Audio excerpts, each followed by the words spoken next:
Welcome to lesson number 8. We're looking at further applications of the sine and cosine law. So far we've looked at using SOHCAHTOA, which can be used in right-angled triangles. And when we don't have a right-angled triangle, then we can use the cosine law or the sine law. The cosine law can be used if you have all three sides of a triangle, or if you have two sides and a contained angle. So you have an angle that's kind of like sandwiched between two sides. And if you don't have all three sides or something that follows SAS, then you can use all other cases. You can use the sine law for those cases. Now, with this lesson, we just need to review the properties of triangles within a circle or the properties of angles within a circle. Now, I have three different circles shown here that contain different properties. So first of all, looking at circle A, the perpendicular from the center of a circle to a chord, blank the chord. So the chord on this circle is from B to D. There's a line drawn from B to D. So this is known as a chord. Now, when I have a perpendicular from point C, that's the center of the circle, through the chord, we would say that it bisects the chord. So it bisects the chord. All right, so my line drawn perpendicular of the chord is going to go through point A, the center of the chord. It's going to go straight through. Part B, or circle B, the measure of the central angle is equal to blank the measure of the inscribed angle subtended by the same arc. Now, this word subtend is similar to my chord here. So my chord is now going from C to A. If I have an angle of x degrees, we would say that this angle is subtended by CA. All right, or that angle x here is my subtended angle. And so the measure of the central angle, being x, we would say it is equal to twice the measure of the inscribed angle subtended by the same arc. All right, so if we're looking at this angle here, so this angle is also being subtended by CA. This angle we would say is 2 times this angle here. All right, they're being subtended by the same arc. Now, part C, we're referring to the same circle. The inscribed angles subtended by the same arc are equal. So we would be referring to y degrees and z degrees. So they're being subtended by the same arc. So CA is subtending both of these angles. We would say that y is equal to z. And lastly, circle D, we have a tangent to a circle. And so my tangent line is drawn outside of my circle. And in order to form a tangent, we need to draw those perpendicular to my radius. All right? So perpendicular to the radius, and this is at the point of tangency. And that means that we have a 90-degree angle on both sides. In the diagram, O is the center of a circle of radius 3.25 centimeters, QR is equal to 2.5 centimeters, and RS is equal to 4.7 centimeters. Calculate to the nearest whole number the length of PQ. We are looking for this length, PQ, and some information that we're given is the length of QR. We're given the length of RS, and we're also given the radius of our circle. So our radius can be found here, 3.25 from O to P, but also from O to R. So this is also 3.25 centimeters. And then we have QR, which is 2.5 centimeters. And what we're looking for is QP. Now, angle PQR right here, this is a 90-degree angle. And so to find PQ, we can use our Pythagorean theorem.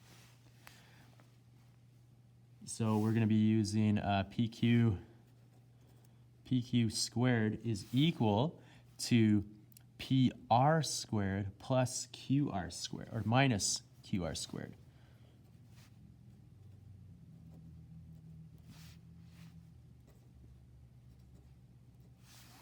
All right, so I've already rearranged my my Pythagorean theorem.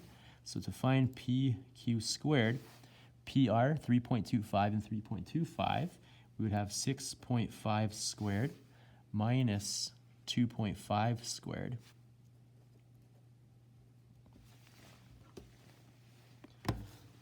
So 6.5 squared, 6.5 squared minus 2.5 squared, we get 36. And that's PQ squared. So to get PQ, we'd have to take the square root of 36, and that is equal to 6.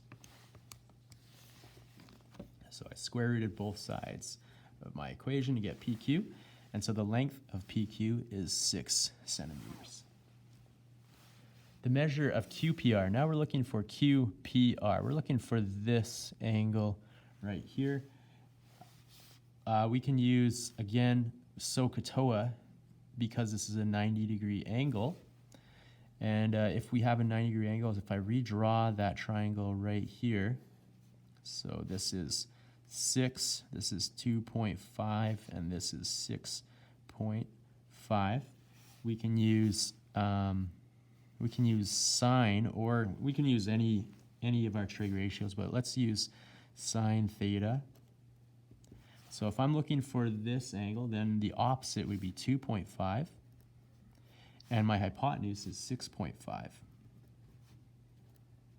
Take the inverse of this ratio,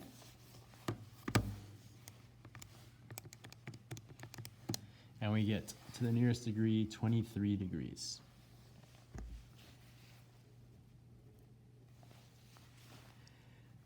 Now we have this angle, which is equal to 23 degrees, and we're looking for angle SQR. SQR is this angle here. And in order to find SQR, we could either use a sine law, or we could, actually using a sine law will be the easiest, since it would be a little bit, it would take a little bit longer to find the difference of this 90 degrees. So let's use a sine law here. Now we're looking at a different triangle. And with this triangle, we don't have any 90 degrees. However, we do have some other pieces of information. So this triangle and this triangle are subtending the same arc, which means that this angle is also equal to 23 degrees. So that's 23 degrees. And we have 2.5, because this is Q, this is R, and this is S. And what we could do, oh, well, we also have this side, which is 4.7. So here we got to use a sine law. We can't use cosine law because we don't have this length from Q to S. So using the sine law, we need to find sine Q. Sine Q over Q is equal to sine S over S. Rearranging this, we get sine Q is equal to 4.7 sine 23 divided by 2.5.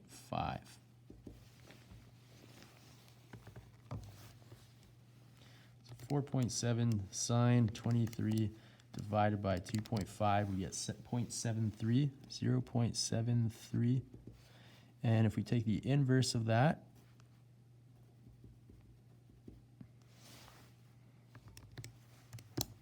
we get 47 degrees.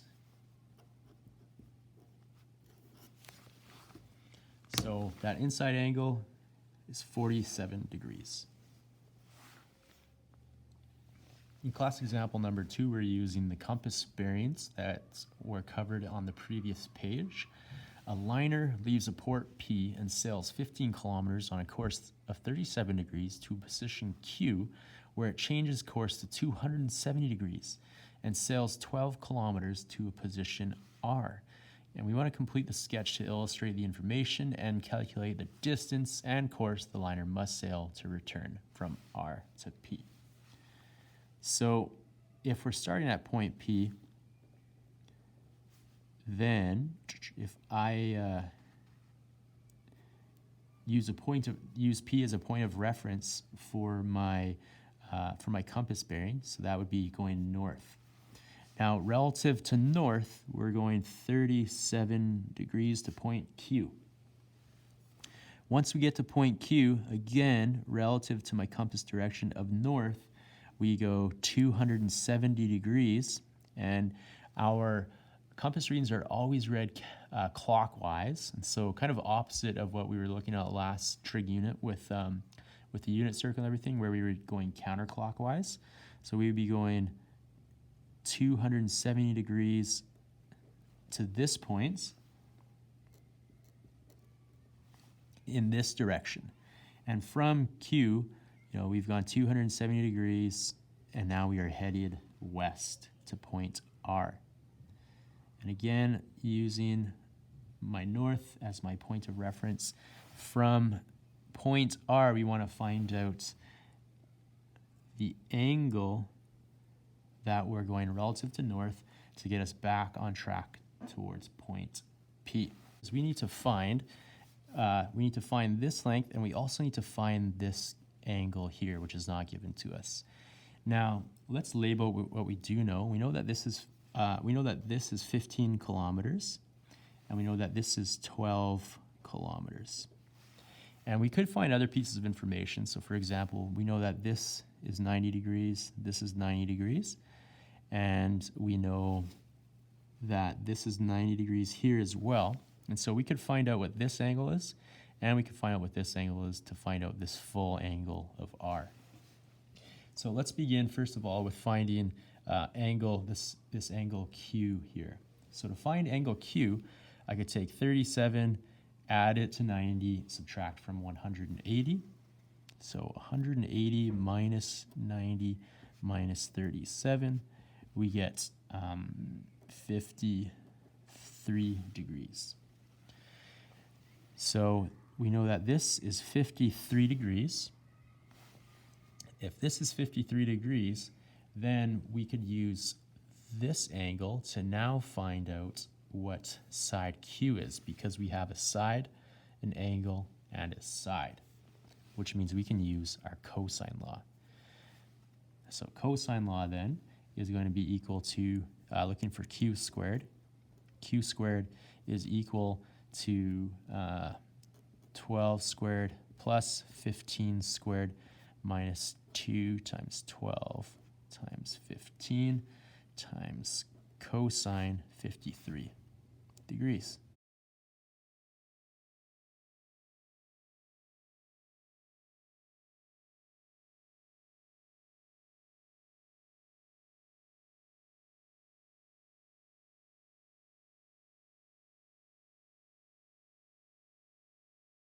Now I'm going to store this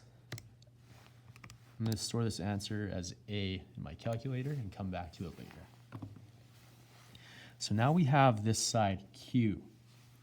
Now, with this side Q, what we need to do is find out what this angle R is equal to. Now, we can use the sine law in order to find out angle R, since we now have side R. Angle R, using the sine law, would be sine R over R is equal to, and we could use Q if we want, sine Q over Q.